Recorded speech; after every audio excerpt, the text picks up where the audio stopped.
কাঁচা হাতের পাকা বিরিয়ানি। যদিও আমি এই কথাটা বলার কারণ হচ্ছে যে আমি রান্নায় খুব বেশি এক্সপার্ট না, তারপরেও আমার বিরিয়ানি রান্না কিন্তু কেউ কোনোদিনও বলে না যে মন্দ হয়েছে, সবাই প্রশংসা করে। তো চলুন কীভাবে রান্না করলাম ঘরোয়া মশলা দিয়ে আজকের বিরিয়ানি। প্রথমে আমি 4 রকমের বাদাম ভেজে রেখে দিয়েছিলাম, আর এখানে যে ঘরোয়া মশলাগুলো আছে এলাচ, দারচিনি, লবঙ্গ, শুকনো মরিচ, গোলমরিচ সব কিছু, তেজপাতা দিয়ে এখন আমি একটুখানি ব্লেন্ড করে নিলাম। সব কিছুই কিন্তু আমি পরিমাণ মতো করেই দিয়েছি। তো ব্লেন্ড করে নেওয়ার পর এখানে আমি নিয়েছি হচ্ছে 4টা আলু টুকরো টুকরো করে আমি কেটে নিয়েছি। আর এখানে নিয়েছি হচ্ছে আমি ব্রয়লার মুরগির মাংস। তো এই ব্রয়লার মুরগির মাংস দিয়ে কিন্তু আমি আজকের এই বিরিয়ানিটা রান্না করব। তো প্রথমে আমি যে মশলাটা রেডি করেছিলাম সেই মশলাটাই আমি এর মধ্যে দিয়ে দিলাম। তো এখন যে বাকি উপকরণ আছে সেগুলো একে একে অ্যাড করব। এখানে আমি রসুন দিয়ে দিলাম প্রায় 3 টেবিল চামচের মতো। আর এখানে আমি দিয়ে দিলাম হচ্ছে আদা বাটা দিয়েছি আমি 2 টেবিল চামচের মতো। আর এখানে মাংস আছে কিন্তু প্রায় 2 কেজির মতো। আর এখানে যে বাদামগুলো ভিজিয়ে রেখে দিয়েছিলাম সেটা আমি একটুখানি ব্লেন্ড করে নিয়েছি। এটা কিন্তু পাটাও পিষে নিতে পারেন। তো এখানে আমি হলুদের গুঁড়ো দিয়ে দিলাম 1 চামচ, একটু ভরেই দিয়েছি। তারপরে ধনিয়া গুঁড়ো দিয়ে দিলাম আমি 2 চামচ। তারপরে শুকনো মরিচের গুঁড়ো দিয়ে দিলাম 1 চামচ। আর এখানে আমি টক দই দিয়েছি 1 কাপের মতো। তো এখানে আমি দিয়ে দিলাম হচ্ছে রান্নার রেগুলার তেলটা আমি দিয়েছি প্রায় 4 টেবিল চামচের মতো, মানে আমি আন্দাজে দিয়েছি। তো এখানে আমি কিন্তু কিছুটা লবণও দিয়েছি, তো সেটা স্কিপ হয়ে গেছে। তো এভাবে আমি মেখে রেস্টে রেখে দিব প্রায় 1 ঘন্টার মতো। আর এই চিকেনটা যত বেশি রেস্টে রাখবেন এই বিরিয়ানিটা খেতে কিন্তু ঠিক ততটাই ভালো হবে। তো আমি প্যাকেটের চালটা দিয়ে আজকে বিরিয়ানিটা রান্না করব। এখানে আমি নেব হচ্ছে 2 কেজি মাংসের সাথে 1.5 কেজির একটু কম নিয়েছি হচ্ছে চাল। তো এই চালটা দিয়েই আমি আজকে বিরিয়ানিটা রান্না করছি। তো প্রথমে আমি চালটা ভালো করে ধুয়ে নিব। যেহেতু প্যাকেটের চাল নিয়েছি, আমি প্যাকেটের চালটা কিন্তু 2 বার করে ধুই, এর বেশি কিন্তু ধুই না। আর যদি খোলা চালটা হয় সেটা একটু পরিমাণে বেশি ধোয়া হয়। তো যাই হোক, আমি 2 বার করে চালটা ধুয়ে নিয়েছি। এখন আমি এই চালটা স্ট্রেনারের উপর দিয়ে রেখে দিব একদম পানিটা ঝরে যাওয়া পর্যন্ত। তো সব কিছুই কিন্তু আমি রেডি করে নিয়েছি। এখন আমি চিকেনটা রান্না করে নিব। তো প্রথমে আমি দিয়ে দিলাম হচ্ছে কিছুটা তেল, দিয়ে অল্প একটু লবণ আর হলুদ দিয়ে আমি আলুটা ভেজে নেব। আর বিরিয়ানির মধ্যে কিন্তু আলুটা খেতে সবাই কম বেশি পছন্দ করে, বিশেষ করে বাচ্চারা অনেক বেশি পছন্দ করে, যদিও আমার কাছে অতটা ভালো লাগে না। তো আলুটা ভেজে উঠিয়ে নিয়েছি। এখন আমি আরও কিছুটা তেল দিয়ে দিলাম। তেলটা দিয়ে দেওয়ার পরে আমি চিকেনটা এর মধ্যে দিয়ে দিলাম। তো আমি বিরিয়ানি রান্না করলে যে কোনো দোকানের চাইতে অনেক বেশি মজার হয়, যদিও নামি দামি রেস্টুরেন্ট সেই ব্যাপারটা আলাদা। তবে বাসায় আমার বিরিয়ানি কিন্তু আমার বাচ্চারা খুবই পছন্দ করে, তাই আমি মাঝে মধ্যে এভাবে রান্না করে দিই।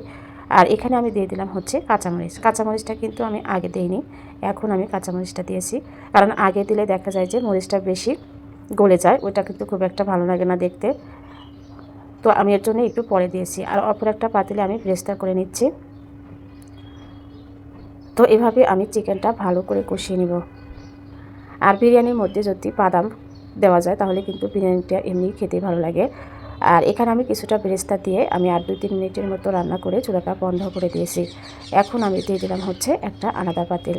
তো আলাদা একটা পাতিলের মধ্যে আমি বেশ অনেকখানি পানি দিয়ে দিলাম। তো পানিটা দিয়ে দেওয়ার পরে এখানে আমি আস্ত মশলা দিয়েছি, তেজপাতা, এলাচ আর দারচিনি তিনটা করে দিয়েছি। তো কিছুটা তেলও কিন্তু আমি এর মধ্যে দিয়ে দিলাম।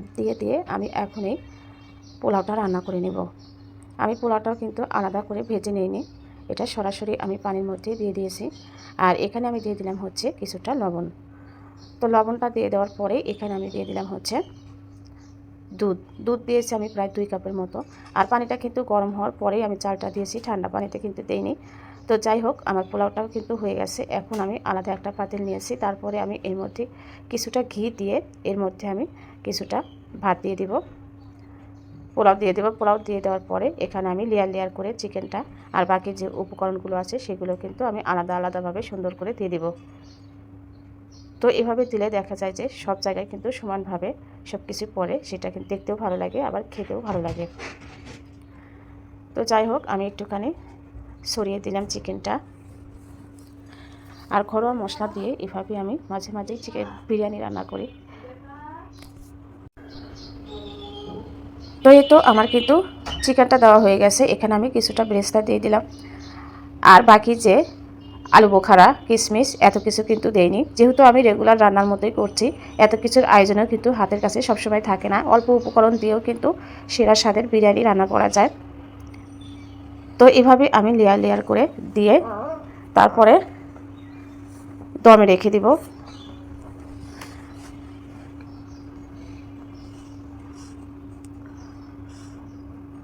তো কিছুটা আলু কিন্তু আমি এর উপর দিয়ে দিয়েছি, আর দিয়ে দিলাম হচ্ছে কিছুটা করে ব্রেস্তা। আর এর মধ্যে কিন্তু আমি ঘিও দিয়েছি, কিন্তু ঘির ভিডিওটা স্কিপ হয়ে গেছে। তো যাই হোক, সব কিছু আমার দিয়ে দেওয়ার পরে যে অবশিষ্ট যা ছিল সব কিছুই আমি উপর দিয়ে একটু ছড়িয়ে ছিটিয়ে দিয়ে এর উপরে আবারও কিছুটা ঘি দিব। আর এখানে আমি দিয়ে দিলাম হচ্ছে কয়েকটা কাঁচামরিচ একটুখানি চিড়ে তারপরে দিয়ে দিয়েছি। তো ঢাকনা দিয়ে ঢেকে আমি দমে রেখে দেবো প্রায় 20 মিনিটের মতো। তো চলে আসতে হবে 20 মিনিট পর। আর চুলাটা কিন্তু মিডিয়ামের চাইতেও কম রেখে দিয়েছিলাম আমি। তখন বিরিয়ানিটা কিন্তু আমার রান্না হয়ে গেছে। তো একটু উঠিয়ে আপনাদেরকে দেখাচ্ছি যে এটা দেখতে কতটা লোভনীয় হয়েছে, খেতেও কিন্তু অসম্ভব মজা হয়েছিল। ভালো লাগলে লাইক শেয়ার কমেন্টস করে সাথে থাকবেন। যারা চ্যানেল থেকে দেখছেন চ্যানেলটা সাবস্ক্রাইব করবেন, যারা ফেসবুক থেকে দেখছেন তারা পেজটা ফলো দেবেন। ধন্যবাদ।